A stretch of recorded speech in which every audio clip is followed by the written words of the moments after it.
Relax.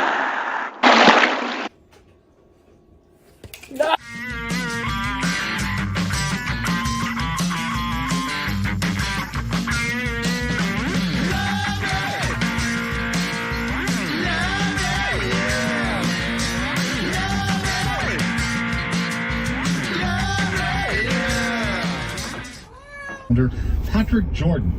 Jordan said he and collaborators Dave Mansueto and Pete Spinda initially expected a shorter run.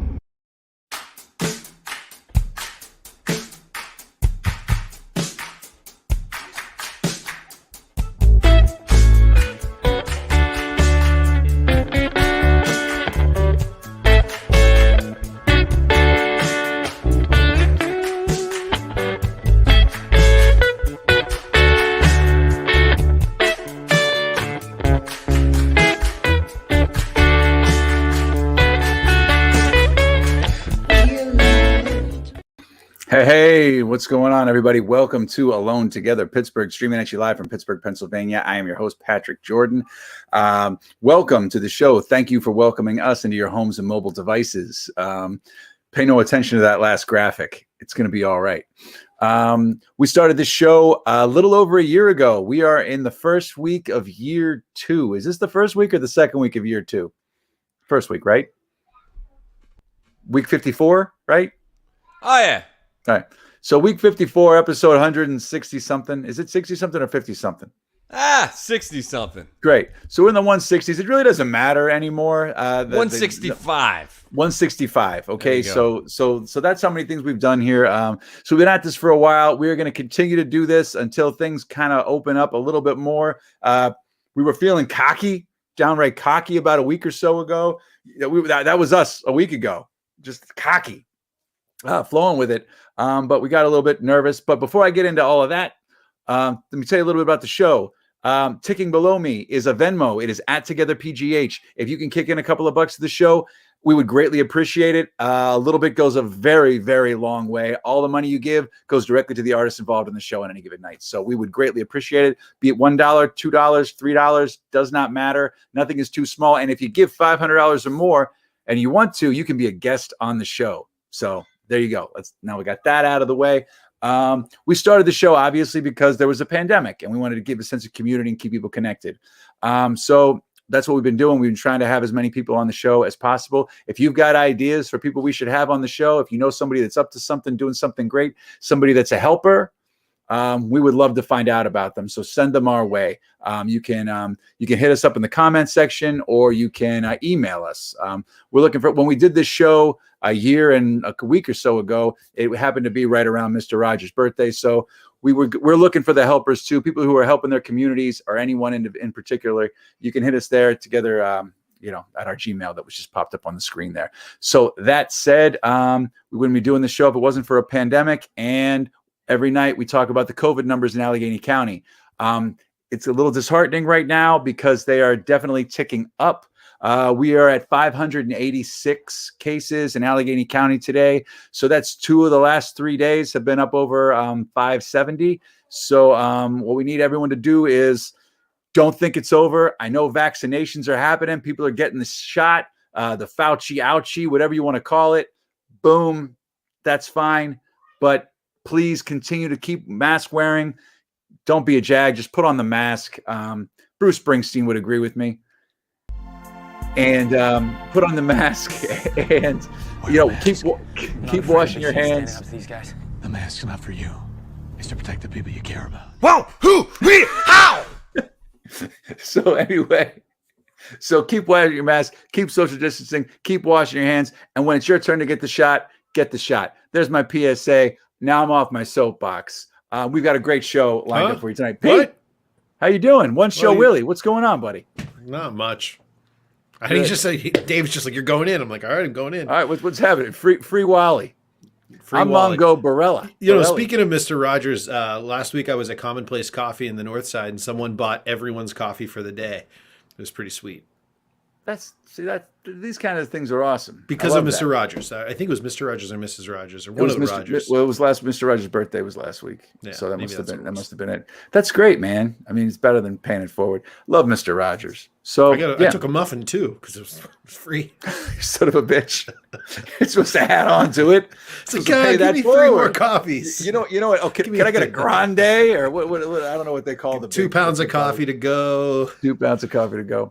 Well, that's good, man. What you been up to? Anything good? Anything crazy since last night? I thought last night's show was good. Should we let people know about what was birthed last night? Hot dogs, man.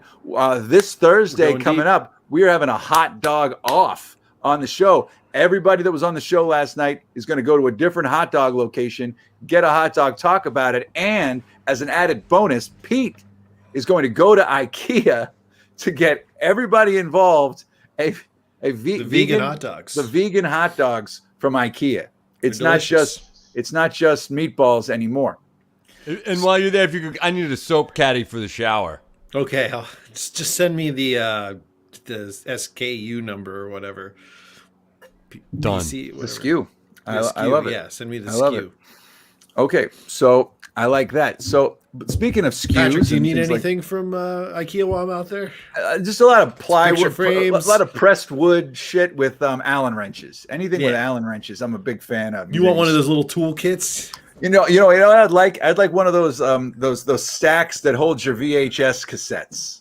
Oh, do they still have those? I don't know. Probably not. Those shelves that just are big enough for your VHS, because I think VHS is making a comeback. Is it? No. Tapes are back. People are like, I was bidding on a tape deck on eBay the other day. You need a tape deck? It was like $100 for a tape deck. Yeah. You're kidding me. No, I'm not. They're back. People are bidding on them. Like, I might have just gotten rid of. I used to have some sweet dual cassette decks that I won for selling magazines when I was in the 4th grade.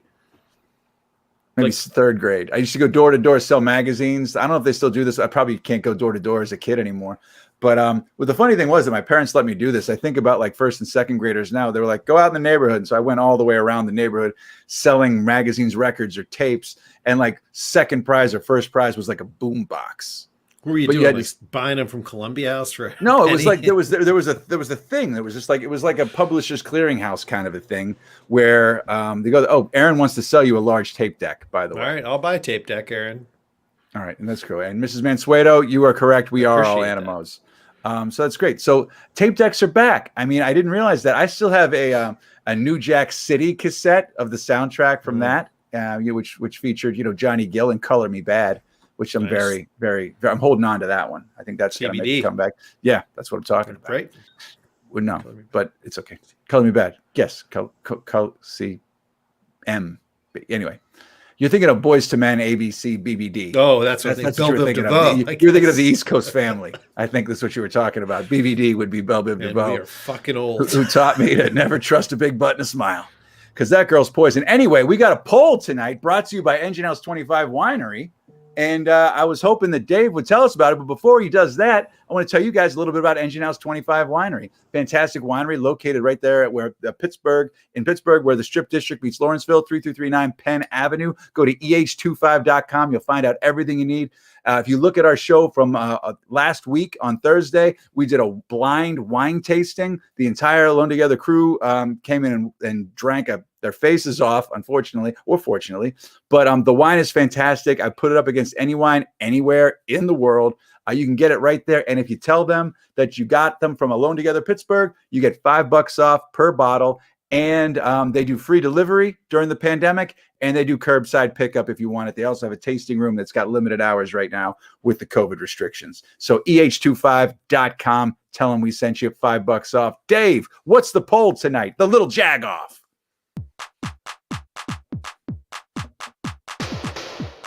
Whoa! Whoa! Patrick, you did a fun thing on the internet today, I think.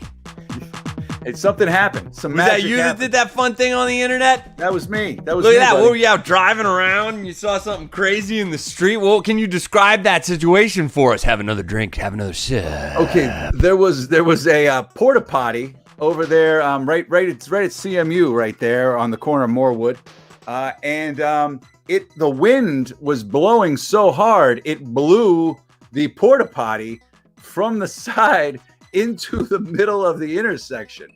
And no one really did anything about it. There's even a cop just chilling there right now, but you can see people are turning there right now. And I was like, well, you know, CMU can build a robot to clean your bathroom of your house on Mars, but they don't want to anchor a porta potty. So I just posted this because, hey, man, it's Pittsburgh. That was a clever quip, Patrick. That was a clever quip. But you know who else had some pretty wicked, clever quips? Clever clips? Who, Dave? Quevers. Who, Dave? Who? Quevers. Our audience is filled with tons of really smart people. Some clever quips, even more clever than your quips, I think. We put the best up here, the best windstorm porta potty comments. It is the time of blatant metaphors.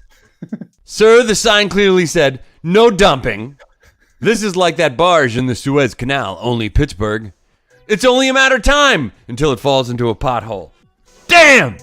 You guys are sharp. It's Friday. You must be feeling the tough weeks, ready for the weekend, ready to burst out of the tunnel like a newborn baby under the fun time weekend, you guys with your smart things. All right, well, we'll see who got the goods. Vote on your fave. Best windstorm porta potty comment. And respect to you. Hats off. And if you at home think you can come up with a better comment than on these four, now's your chance. Hit it up in the comment section right there. Life is a highway, Tom. You know you're going to ride it all night long. All right. So you heard it here, folks. That's it. Get on it. Let your voice be heard. Keep that going. So we're going to be here. We got a fantastic show lined up for you tonight. We've got Natalie Bencivenga is going to be here. She's got 5 minutes with and a little segment we call Ask Natalie. And then we've got Dave BRACEY going to be here talking about local brews and so much more that he's got going on. Dave BRACEY is going to be here as well. So we're going to keep rolling here shortly. But before we do that, is there anything else? Pete, Dave, how was your day? Anything happened recently? Anything new? Nothing since yesterday? Nothing good? Are you gonna really make Aaron Hart a mixtape? Is what everybody wants to know for in return for the tape deck. Yeah, why not? Does it have to be a dual cassette? Do you have to like high speed dubbing? I mean, I'll import vinyl records onto that cassette. You can't go directly to the cassette. Hell yeah, you can. That's what makes cassettes so magical, Patrick. How do you do that? How does it go vinyl to cassette? You've never done phono that before? Amplifier. It does it for you. What do you just put the speakers next to the tape deck and press record on the tapes? No, it's a whole system, man. It's like there's wires and plugs and I'll draw you a diagram and I'll explain it to you later. All right. Okay. All right. Sounds good. Well, I didn't want to kill any more time with that, but I hear you, Pete. That's cool. I'm learning things because I've got a thing that does that takes vinyl to USB to digitizes it right away. Okay. But I didn't have one for the cassette. I used to do like most of my mixtapes, like back in the day, I was recording stuff from the radio. I had like B94 ads in half the songs that I listened to on cassette. All right. Oh, that's B94. Right. Donna said earworm for Poison. And you know what? It's the best earworm there is. Anything BBD. Just telling you. Poison, Dope. They had lots of good songs with one word. Dope was a good song. Nope, the girl is dope. You know that one? No. That girl's Poison's the big one, obviously. But, I mean, they had others. Okay, so anyway, before I go, I almost went down a rabbit hole of just telling you guys about. I thought you guys were going to nod off for a second. I was going to let it happen. No, I was about like 13 Belle Biv DeVoe songs started going. Then I went into New Edition, and then it was a whole. Then I went. You both had that crazy blank look in your eyes, and I thought, wow. I was like, that's it. This show's over. Pete was falling asleep, and I was like literally like everything from the entire East Coast family was running through my head. But anyway, enough about that. Let's get some real stuff here. And everyone's favorite new segment that we've got a graphic for now. It's Ask Natalie Advice with Ask Natalie. Here she is, Natalie Bencivenga, and she might have some good fresh news that happened to her today. Here she is. What's happening, Natalie? Hey, how are you? Doing all right. How you feeling?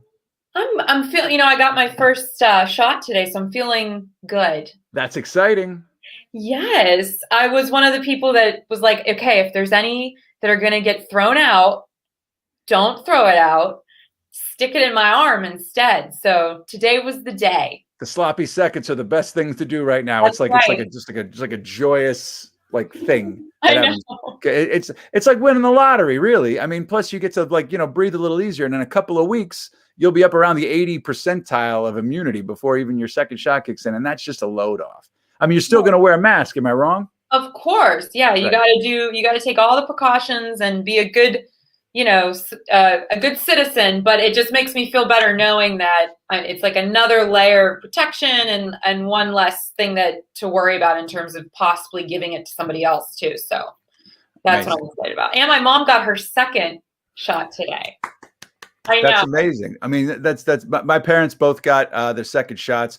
My mother has passed the 2-week threshold. My father's got a week to go. My stepmother too. And I'm just I'm elated about that, man. It's one of those things that you just, for the last year, it's just been like, whatever. I know. And I read this study today that said that there's 2 vaccines that are now being approved for women or people that are pregnant. So that's really exciting because I know people were really nervous about if you're pregnant, can you get the vaccine? And now they're saying you can. So yeah, it's happening. Really awesome. Yeah. So and I think they opened up the shots to anyone 16 or over in phase 1A too.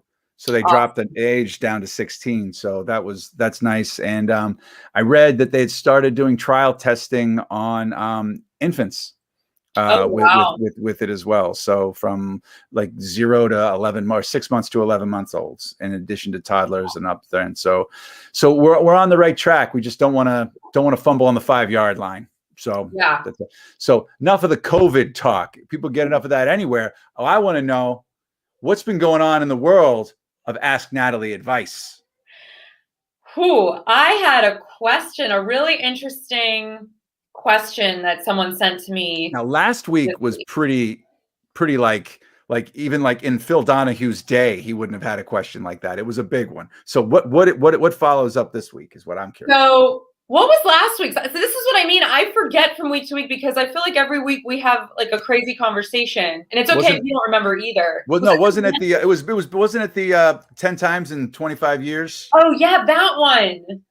Yeah, a married couple who had relations 10 times in 25 years. And I think this one's even, I don't know, it's different. This one's different. So this one, basically, it's an elderly couple and they have adult children. And whenever the adult children come to visits, they take them out to dinner. So the last time, and it's a pretty contentious, from the letter, it seemed like it's a contentious relationship because I think it's like his children and she's the second wife. So there's like, they're not the biological parents. It's his children. So it's like she's the stepmom. And her parents come into town and they go out to dinner. Is that where this is? So his children come into town. And they all go out to dinner. Okay. They all go out to dinner. And so, it's a little confusing, but how old are they? Do we know? They're adult children. Okay. And they have grandchildren too. So this is like, they're probably in their, I would guess the kids are probably in their 40s and parents are probably in their 60s or 70s or even older. Right. And good backstory. They go to dinner. They take them to, she said, very nice restaurants when they come into town. And the bill comes and the stepmother, goes to pay it. She looks at the bill and she's like, this seems like a lot of money. So she goes to the waiter and the waiter scrolls down her bill and he said, well, that's why. And as she's realizing what's happened, her stepson leans over and he goes, did you like the cost of that wine? And one bottle of the wine was $400 that they had ordered. They didn't even offer her a glass. She didn't even know that they had been ordering all of these extremely I mean, even if you ordered 2 bottles of that, that's almost $1,000, like right there. Kind of is with taxes, Yeah. So she doesn't now know what to do because of COVID. She hasn't had to call them what she says ambush visits, where these kids will just show up and expect to sort of be taken and wined and dined. And so her question was, what do I do when things start to open up? Because we don't we don't want them taking advantage. I don't want them taking advantage of my husband and his money, so to speak. What's the husband think? It was interesting because apparently the way she worded the letter, I was really trying to read between the lines, and she was saying he's finally come to see like that his kids are being harmful. So I think he didn't really, and it sounds like he's much older than his wife. So I don't know if it's just, there's a lot going on there. So you're thinking he has money? Oh yeah. Yeah. It sounded like he's got money and his adult kids kind of take advantage of that. And still, regardless, even if you have money, I would never expect my parents to pay for dinner, let alone charge up a bill with like extravagant bottles of wine. I mean, yeah. So it got a wild amount. I mean, hundreds of comments on this piece because people were they were like so mad. You kind of have like your audience has a fire under them. They're like loaded for bear. They are like ready every week. I swear to God, I'm always like, okay, I'm gonna load the call, because I'm always like, oh yeah. So what would you say to her? Well, I mean, I would basically say, have a conversation with your husband about this, and if it's like it comes down to, I know they're married, so it's their money, right? But it's like, if he's like, you know what, I love to treat my kids, and I rarely get to see them, and blah blah blah blah blah. So if they want to do this, I could afford this. It's one thing, right? Now, totally. I once was at a restaurant with my father a couple of years ago, and my sister and her kids, and my dad, my stepmom, everybody were there, and I wasn't even looking at the menu, and I ordered this margarita that was called the El Presidente or whatever. I didn't even look at it, and it ended up being like $20 or something, $20 a drink, and I had a couple of them, and it wasn't even that good, and I felt horrible. Yeah, you know what I mean? Because my dad was picking up the tab, and there was no ifs, ands, or buts about that, but they still give me shit about it. In a wonderful way, right? Yeah. But that was $40 for 2 margaritas, whereas we're talking two $400 bottles of wine. No one needs to be getting a $400 bottle of wine. No. So I mean, so that's it right there. So that's yeah. So I recommended, when they come into town, take them to either a restaurant where that you're not going to even have that kind of a wine list, because Eden Park. Yeah. There's plenty of nice restaurants that don't have $400 bottles on their menu, or take them to a BYOB place, or order takeout. Yeah. Or, you could also talk to them. I mean, are they doing this on purpose? Are they that's what the kid, that's basically what it was she was like, he like wanted her to know, like, how does that wine, what do you think of that bottle of wine? So like this was a passive aggressive. I mean, the dad, I feel like the dad could, it's a tricky situation, but I mean, if the dad doesn't want it to happen, he could just say like, hey, don't order any of those $400 bottles of wine. All right. Right. You know what I mean? So that's it. I mean, it's been going on for a while. Obviously, this isn't the first instance of it. So it seems one way. I know there's two sides to every story, but as this point right now, the way it reads, they need to. Donna says they should just go to McDonald's or Burger King. Donna's not messing around. There's different things you can do. For any of you, we're going to get burgers. All right, that sounds good. All right, so that was a tricky one. Was anything else, or should we just wait till we see you later? Do you have another one? Or? I could give you another one, sure. Well, you know what? Why don't you give me another one real quick here? Okay, I'll do that. Let's do it. How about this one? So you're living with your boyfriend, and he's paying the rent. And then you tell him you'd like to start seeing other people, but you'd also still like to see him and have him continue paying your rent. If you're the boyfriend, what do? You say goodbye. You say goodbye. It's like wow. Like, wow. Already seeing other guys. Yeah, like, wow, man, you've got, wow. Sorry. Like, how long do you need to pack? Right. You know what I mean? Like it's time to go. Like, I could leave. But I could leave, but I could leave, but it's my place. But like, you know, I'm paying the rent. You could stay if you want to pick up the rent, but you know, I'm out of here. Like, Yeah. that's a dead stick for me. I mean, because obviously it's just you know, it's what you call a moment of clarity, if you will. Like the clouds all part, and you're like, oh, I see you. That's who you are. Okay, well, now we're okay. I think we should go. You should go see other people, and I'm gonna leave for a couple of days, and when I come back, maybe you won't be here anymore. You know, like you want to be that. Yeah, right, that's. So those were the two for this week, but it sounds like John and Maureen are still stuck on the first question, which is understandable because a lot of people got stuck on the first. And there's a 10-second delay. Oh, and there's a 10-second delay, so even better. All right. Well, that's a good one. All right, Natalie, thank you so much. Thank you. Everybody stick around. Tell us a little bit about who's going to be on 5 Minutes With tonight. Yes. So you'll notice over the next couple of months, I'm going to be peppering in some political commentary because there are so many local elections happening, and I'm putting the word out that I want to interview as many candidates that are running either on 5 Minutes With or on my Instagram Live, because I want people to have the tools they need when they get into the voting booth, that they can make a more informed decision. Because I know for myself, when there's this many people, it can become overwhelming to try to do all that research yourself. So I'm trying to do some of the legwork for you guys. So tonight I'm having Ilan Zur, who's running for the Allegheny County Court of Common Pleas, and there's like 30 some candidates running for 9 seats. It's kind of a wild election.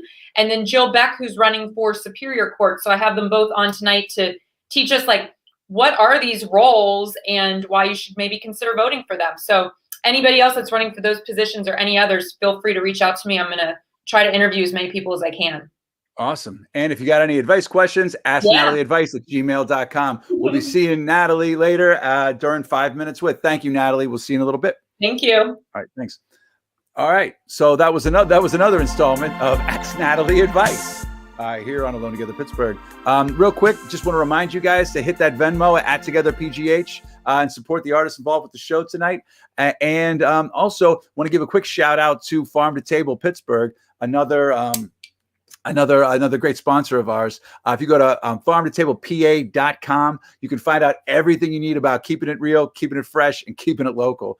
And we have a Buy Fresh, Buy Local segment every Wednesday night at 8 o'clock on Alone Together Pittsburgh. So be sure to tune in for that. But in the meantime, if you want to know where farmers markets are, if you want to know where best time to plant what and whatever, where to get your CSAs, what farms are doing what, farmtotablepa.com. They do so much. I could never tell you about it right now, but please hit them up. Toilet on the move. You really had to poo. Then the wind blew at CMU. Oh, toilet on the move. Oh my God. That was amazing. Let's check the poll here. We've got a tie right now. The time of blatant metaphor and the Suez Canal only Pittsburgh are in the lead with Sir, the sign clearly said no dumping, close behind in second place. But if we had known that Fat Mandy was going to have a song for us tonight, oh man, we would have opened this up. Thank you so much, Fat Mandy. I can't wait to have you back on the show again. Toilet on the move. You really had to poo. Then the wind blew at CMU. Oh, toilet on the move. She's not the best for nothing, folks. So thank you to that. If anybody else has better things for the moving for the wind blown porta potty over at CMU, give us your commentary on there. The poll is going to be running for a little bit longer, but right now I want to bring out our next guest with a new graphic. Here he is to talk about local brews and anything else that's on his mind. BRACEY. That graphic's coming. It was hot. It was hot off the press. Wait for it. Wait for it. It's coming. I'm waiting. I'm excited. Here it comes. BRACEY. Local brews. Boom! Look at that new logo. That's right, it's updated, folks. With the new Barrel and Flow logo is on it. There it is. How's it going? What's happening, Day? Oh man, it's Oh, it's been a week. Clearly, because I'm here again. So that means that a whole week has passed. It's That's how we mark time. the time, man. It's funny. I just came from Ultra Genius over in Ambridge. I'm drinking their Deuce and a Half West Coast IPA. Half of my cans are already leaking and open. I'm not 100% sure why. That's not the best showing. First time that I've ever been there, I picked up some brews and they didn't make it home. So there's that. Like I literally just walked into the house and like was like, oh, let me crack it open, and like it's leaking. And I thought I felt something leaking. I didn't know, but I don't know. So I guess I'm gonna have to give him a call and tell them that their canning line may have some issues. But I mean, it's a pandemic. They opened up last year, sometime I want to say early last year or late 2019. The pandemic hit and they had to switch over quickly, much like a lot of other brewers, to canning, which is, I don't know if that was part of the original model. I don't know if that was, I don't know if that was what they were planning to do. But not only is it hard to get a canning line, it's also hard to get cans because there's a shortage. So these guys opened up and they got a canning line and they're distributing. So, I mean, that is a testament to their work ethic, and I guess you're bound to have a few issues here and there whenever, you expand so rapidly. So, shout out to them for doing it. And I mean, small business. This is kind of what happens from time to time. The speed bumps. Speed bumps. Yeah. This is the West Coast. I have not had it yet. I've heard great things about these guys. It's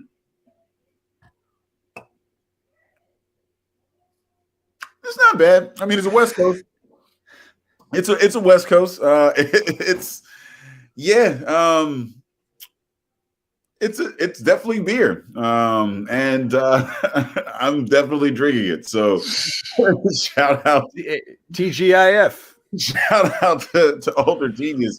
What's that face? That's like, come on, give us a description. Let it go, Pete. Let it go, Pete. It is. They are brewers who make beer, and if you are looking for brewers who make beer, they are selling it, and you can get a can of it. Is it hoppy? Is it like funky? Is it?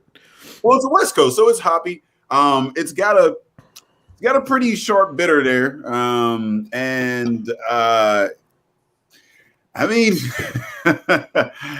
there may be some some issues there in the line or the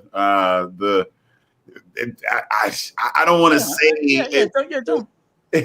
But is it like juicy? Is it more like dry? Like, is it light? Like, what's like? How heavy is it? Piney. Okay. Got a lot of juice, dry. Got some funk. Definitely a lot of funk in there. Maybe it had something to do with the cans leaking. Maybe the pressure. Maybe it just kind of got skunked a little bit. Yeah, in transit. It happens. And I mean, as folks go along. So again, growing pains. You're in. Anytime I go to a brewery. This first year you support them, and then you go back the second year and decide if that's if you're gonna keep them. So, down there in Ambridge, check them out. And the second one that I picked up from them is the Stellar Evolution. So it's a New England IPA. So this one should be a bit more, fluffy and juicy. Juicy. It's got Galaxy, Azaka, Mosaic, and Citra. That Azaka hop I really like. It's a weird hop. I typically usually like if you get a single hop, a smash, a single malt, and single hop, and a Azaka will be in there, and it's not as polarizing as some hops, but it's different enough that you can kind of point it out. Like Galaxy, Mosaic, Citra, like they're used so often and like almost like interchangeable. They're just like that's hard to pick out a good Galaxy hop. I mean, I remember when they came out, it was like, oh man, everybody was using these hops. Now they've become so, but that is Azaka. I'm interested to see how that plays in this beer. So are you going to drink those back to back tonight? Like have the West Coast and then go back to the East Coast or the Northeast or New England or whatever the hell it's called? Yeah. I mean, I like a West Coast. I mean, I like the fact that breweries are making more of them now, which is a weird thing to say. I didn't think I would ever say something like that, given how the West Coast built craft beer. But I mean, New England's came through, and I mean, that seems to be dominating everything. Like everything's a hazy, or a version of that. And you have some hoppier hazies and you have some juicier hazies, but they're all hazy. So it is nice to see a nice piney, dark West Coast, dank, funky West Coast. And a lot of breweries are going back to that. They're fitting it in their lineup, and trickling it in here and there. And it's nice to see, along with, some porters and some stouts. I get sick of hazies all the time. And to be quite honest, the way that they release these hazies, a lot of them are pretty green. So they have a hop burn to them. And they say not to drink hazies fresh. I mean, to drink hazies fresh. But a lot of times I would say if you get a 4-pack, drink one. If it gives you heartburn, let it sit for a month. Let it sit for 2 weeks to a month and then come back to it. And it might actually be perfect. See, that's interesting. All right. That's something I hadn't heard before. Yeah. I mean, it's an issue because again, you're trying to get the beer out, in time. You got to meet a, production schedule or whatever, but right. That doesn't mean that, it's ready to drink at that time. Sometimes it is, and it depends on the brewing techniques and how long they even let it sit before they release. Some people have more space than others, to let things sit. So, try it, and then if you like it, cool. If not, give it a few weeks. I'm gonna do the same thing with this. Looking forward to it. All right. Did you go anywhere else? I went to Giant Eagle and got a shot in the arm today. Okay, nice. This is what I was trying to get at here. You and Natalie both got shots on the same day. Yeah, this is what I'm saying, man. I was beating around the bush here. I didn't want to unveil it for you. Yeah, no, I knew. Yeah, no, it's dope. Got that Moderna in me. You know what I mean? And it was Dolly Parton, man. Yeah, there wasn't a lot of there weren't, it wasn't like crowded or anything like that. To be honest, I thought it was gonna hurt a lot more. I saw like the length of the needle. I was like, oh shit. But I asked him if he had like a skinny man needle or whatever, like a baby size, you know what I mean? But they I didn't feel much of anything. I was in and out. And it's nice to be halfway there. Do you have to use your Advantage card? Did you get anything off your bill with that? Fuel perks. Yeah. No, I mean they were really nice. And she asked, she goes, are you qualified for level 1? I'm like, yep. She's like, all righty then. And it was pretty easy, man. So I encourage anybody that has access. It's their website is one of the easier ones to navigate. And they seem to have quite a bit available. So, shout out to them. Man, congratulations, man. Yeah. That's just got to be a load off that like the wheels are moving right now. And I was saying this to Natalie, in like 2 weeks, you'll be at the 80% mark, 80 whatever percent mark of, you know what I mean? Where you'll be set. And then your second one comes in. And then 2 weeks after that, you're back to not to normal, but you're still going to wear a mask and shit wherever you go. But like your odds are a lot better. Yeah, man. You can still contract it. You can still, pass it along and whatnot. This is to make sure that the severity isn't, hospitalization and whatnot. Stay out of the ICU.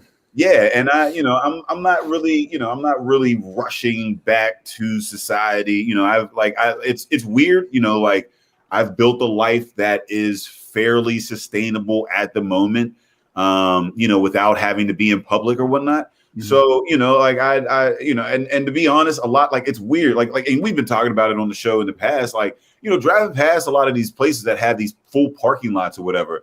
I'm not really in a rush to hang out with those types of motherfuckers. Right. And so it's nice because I can at least, breathe a little easier. But I'm still going to, be pretty cautious. and be respectful of society and wear masks and to continue to follow protocols in mixed environments, because not everybody has the opportunity, and at the end of the day, we wear the mask to protect others. So like I said, I'm just it is nice to be here though after a year, to finally kind of. It's the silver lining, man. You know what I mean? It's like it was for me. The last year was just the unknown of it.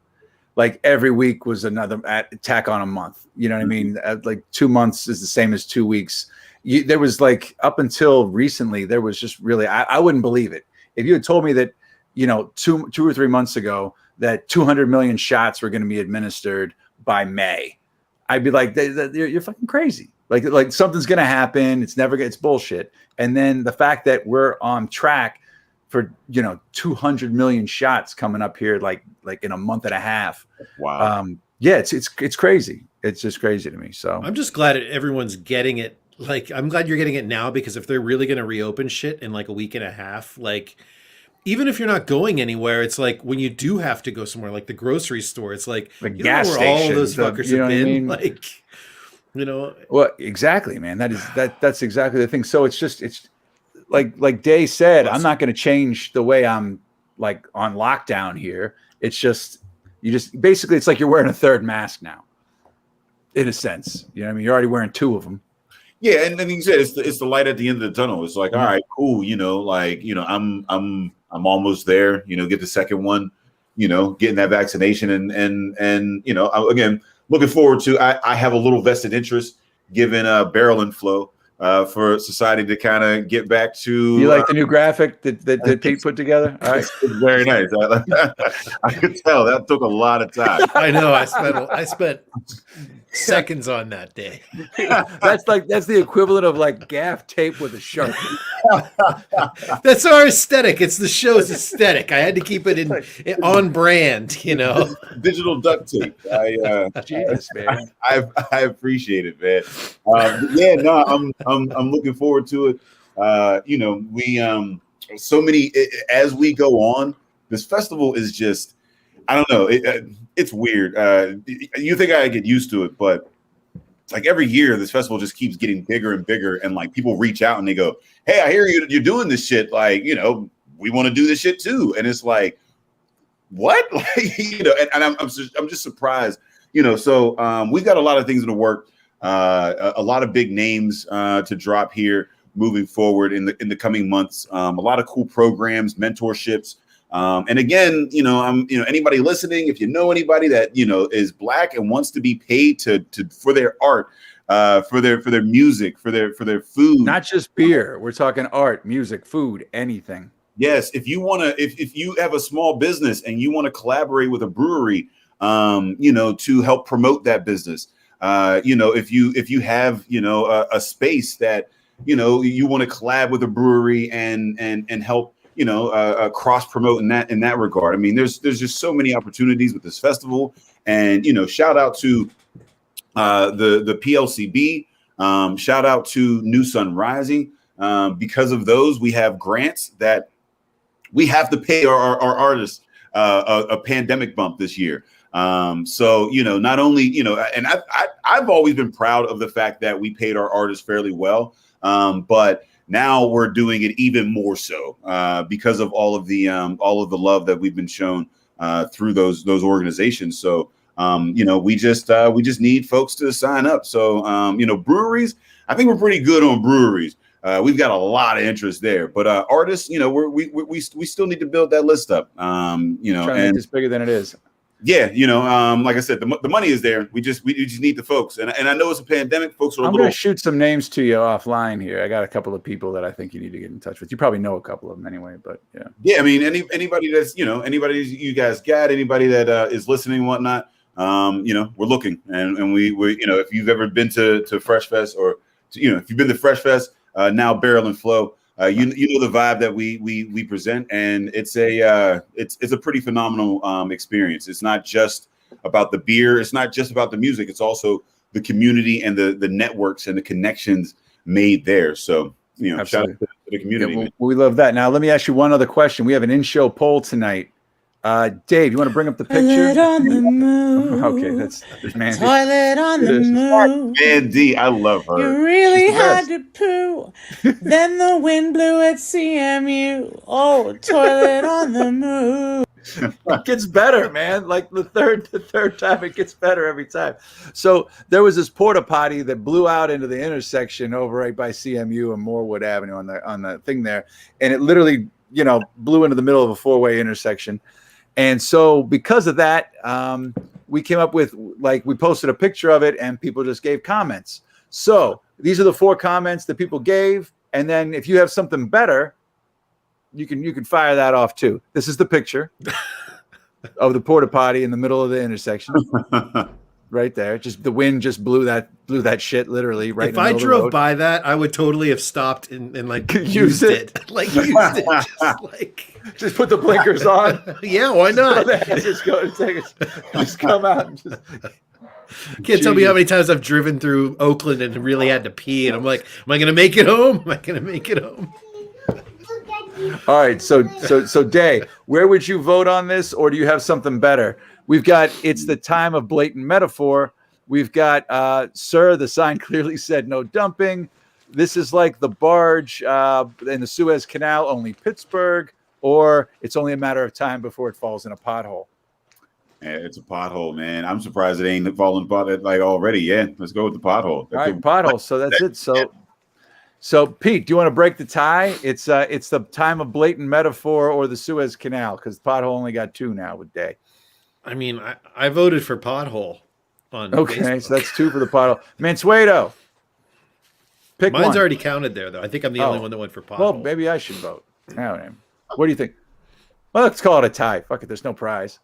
Anyway, Day, thank you so much. Look forward to seeing you next week. Everybody, check out what's going on at Barrel and Flow. Look into it. Support any way you can. Get involved any way you can. Thanks for everything, man. And congrats again on getting that Fauci ouchie. Hey, appreciate y'all, man. Thanks. See you next week. Thanks, Day. All right. So as we wind things down here, I think it's time we get to what everyone's been waiting for. The hot stuff, the fire. We're going to find out a little bit about a couple of judge candidates with 5 Minutes with Natalie Bencivenga. Hey everyone, I'm Natalie Bencivenga and welcome to 5 Minutes With.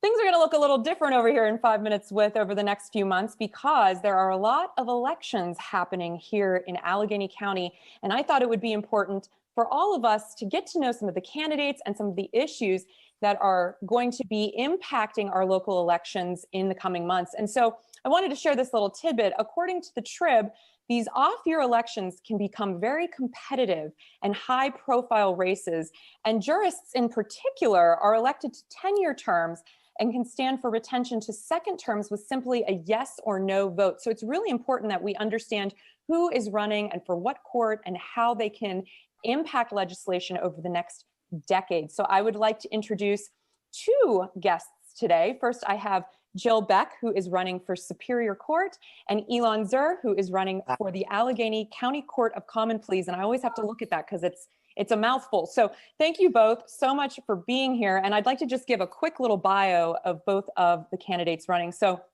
Jill is an Allegheny County lawyer from Squirrel Hill, a Democrat.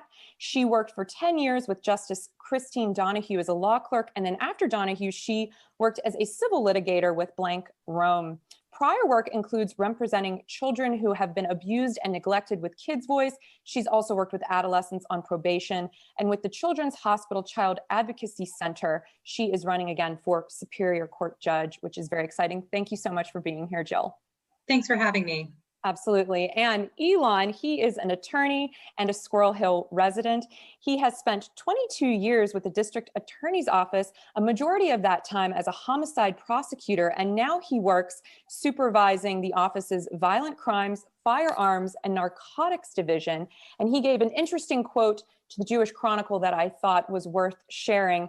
What I've seen over the course of my career is that not everything needs to be criminalized. And if you want more real talk with Ilan, you can check him out on his weekly forum Saturday evenings, which will be picking up again at the start of April on social media. Thank you both so much for being here with me. And let's just kick it off. To start, Jill, could you just explain what is the Superior Court and why should we care about it? Sure. The Superior Court is the Court of Appeals for criminal, civil, family, juvenile, and orphans court matters. It is the court that hears these cases automatically upon request, and these are cases that are important because they're deciding somebody's right to freedom, to parent their children, to their inheritance, to their health, wealth, safety, to their property, to their business. But even if you or I are not involved in these cases affect us because the Superior Court is interpreting the laws of Pennsylvania and our Constitution. And it is the final court in about 97 or 98% of cases to speak on these issues. So in most cases, it is the final word on these laws. Wow, that's amazing. I didn't know that. And so I feel already enlightened. See, this is, if nothing else, I'm going to learn so much from this conversation. So Ilan, can you share with us how that contrasts to the work of the Allegheny County Court of Common Pleas? Sure. And actually what I think Jill knows but didn't say is that the Superior Court kind of tells the Court of Common Pleas when they did something right and when they did something wrong. Okay. So we actually, as a judge, you have to answer to the Superior Court. Any decision you make can be challenged and therefore appealed. And that's when Jill might be in play and make decisions on my rulings if I were elected. But the Court of Common Pleas is generally the trial court. So it's comprised of 4 different divisions. You have your the family division, which handles like divorces, juvenile delinquency. You also have orphans court, which is wills and estates, civil court, civil matters. Then you have the criminal division, which handles anything from a theft case to murder cases. But it's like community court. It's where if any minor crime to major crime gets handled by the Court of Common Pleas. That's like the first level. I see. And that makes a lot of sense. So Ilan, I will toss it to you now to kick it off. Can you talk a little bit about, after all of your years working at the DA's office, why did you decide that it would be important for you to throw your hat in the ring and run for judge? Sure. And just by way of a little background and explanation, so you understand where I'm coming from on this. So I have been practicing in the Court of Common Pleas, the criminal division, for 22 years. Spent thousands of hours in the court. I've probably tried well over 400 cases, in addition to also another probably around 80 or so homicide cases. One reason I mentioned those cases because they're just a lot more involved, in depth, require a lot more work, so a lot more preparation. All this to say is that I have a lot of inside knowledge into the criminal justice system, being practicing there for so long. I've also done a lot of serious cases in which sometimes people get sentenced to spend life without parole for the crime of murder, for first-degree murder. That's the sentence. And also, as I've gotten more experience in court in front of judges, you start to realize that, well, you know a lot. And some of the judges you're practicing in front of even don't have as much experience as you do. So those are all motivations. I think that I could be a benefit to the bench. I think based on my knowledge, based on my experience, that I would be a positive addition. But moreover, my real passion is to work in the family division, to work with juvenile delinquency. Those are children 8 to 18 years old. And as a judge in the juvenile division, you have a lot of leeway as far as crafting sentences. You don't have to follow guidelines, which are in criminal division for adults. So it's just a basic desire to help people. I want to get to that kid before, they get to criminal division and are facing charges that could land them in jail for a significant portion of their life. I want to steer somebody in a different direction. And I know certain kids can be, if given enough attention, if you care about them, then you can change the course of their life. And that's what I'd like to do. And Jill, that probably resonates with you, having worked with adolescents on probation. So for you, why did you decide to run for Superior Court?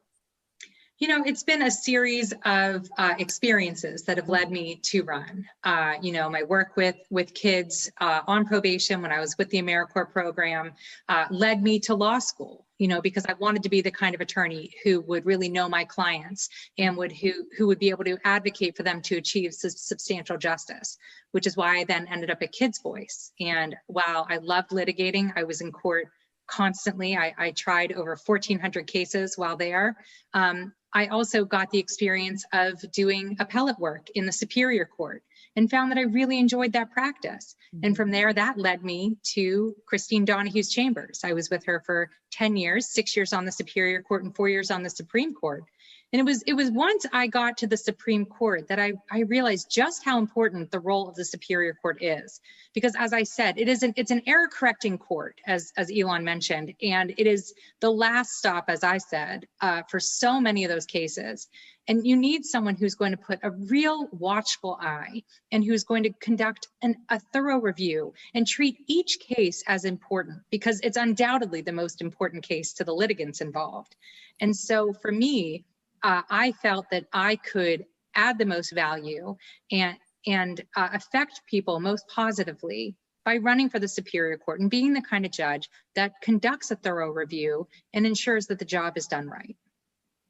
Wow. Yeah, both of you, it just sounds as though you have such laser focus and such a deep understanding of the law from so many different angles that it makes sense why both of you would run. So now that you're sort of in the races, so to speak, there's so much rhetoric being thrown around the media around things that I often wonder how much jurisdiction a judge would actually have over. And I keep hearing about cash bail and how, cash bail is problematic for so many reasons. But when it comes down to it being a talking point to get people to sort of pay attention to you, as opposed to something you can actually do as a judge, I know I'm a little bit confused. So would either of you like to kick it off and talk a little bit around the mythology in terms of what you're able to actually do as a judge?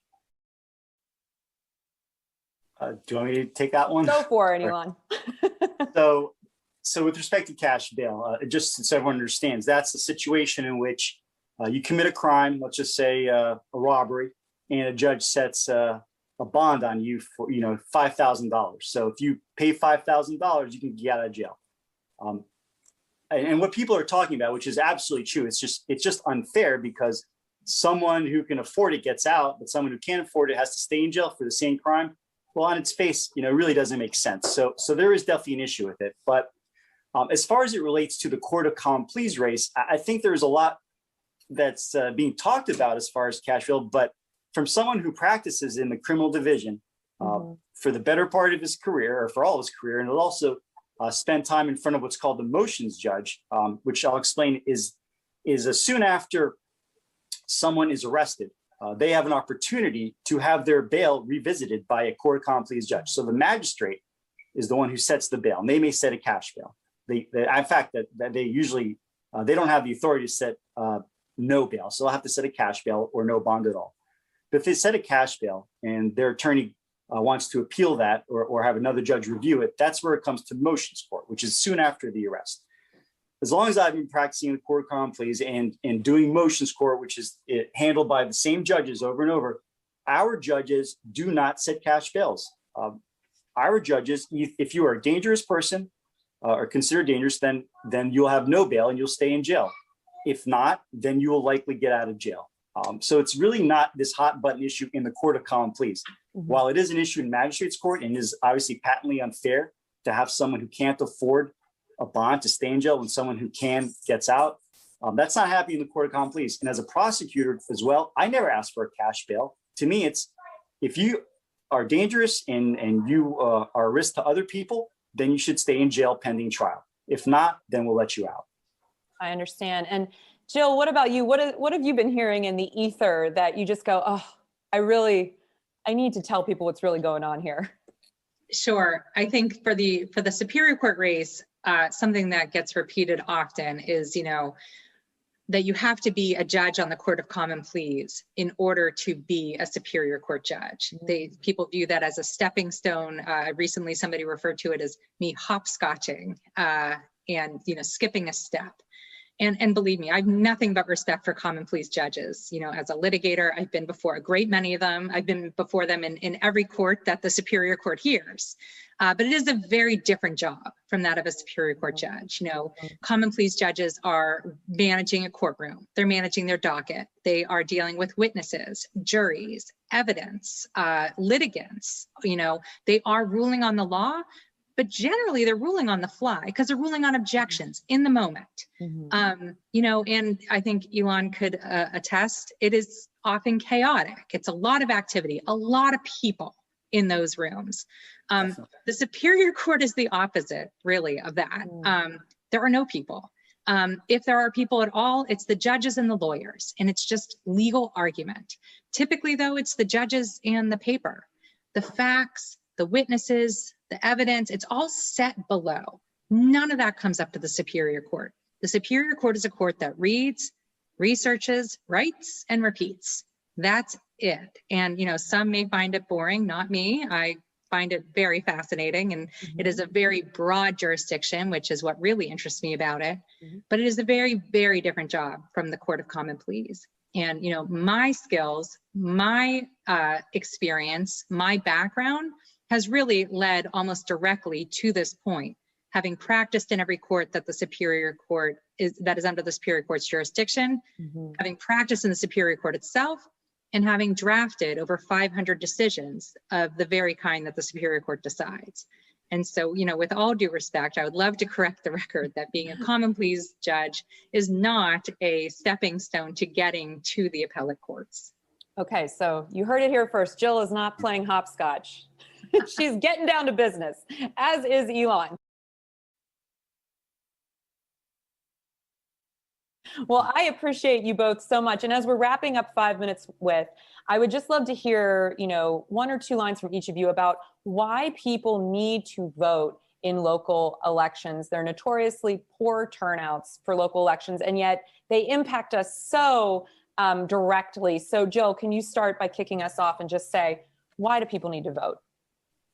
Yeah, these positions, like, and I said this before, they affect everybody. These decisions, they're interpreting our laws, they're interpreting our Constitution. They are going to affect you and me just as individual citizens of the Commonwealth of Pennsylvania. And so people need to care and they need to vote. And these municipal elections, this is also in Pittsburgh, it's city council, in Allegheny County, it's county council.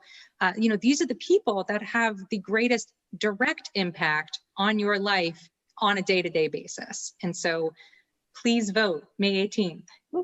And Ilan? Sure, and echo a lot of what Jill said. I mean, if you want to make a difference, if you want to have a voice, then you have to vote, because these are issues that will affect our everyday lives. And it's really the only way that a citizen can truly, I guess, participate in our government. You know, they are the ones, we are the ones who are responsible for putting people in place that are going to make decisions about our lives. So someone should really take, you know, everyone should take a true interest in who we elect. Thank you both so much for your time, for your expertise, for educating all of us. I so appreciate you both spending a little bit more than 5 minutes with me. Thank you. Thank you. Thanks, Thank Natalie. you.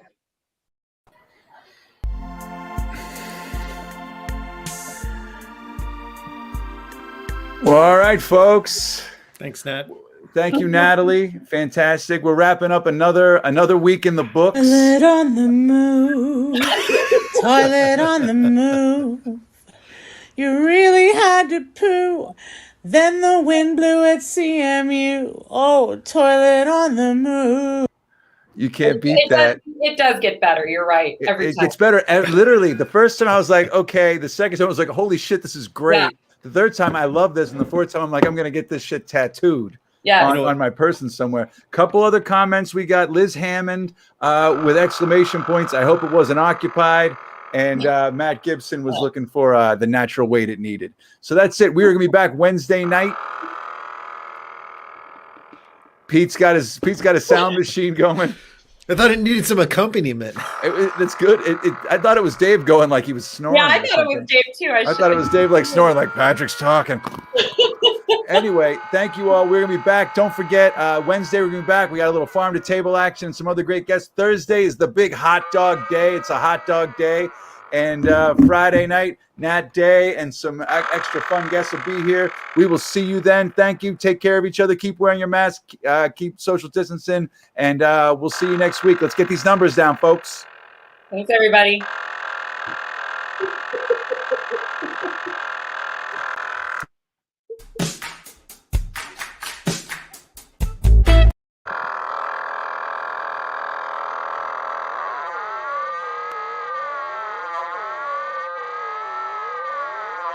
Toilet on the move, toilet on the move. You really had to poo, then the wind blew at CMU. Oh, toilet on the move.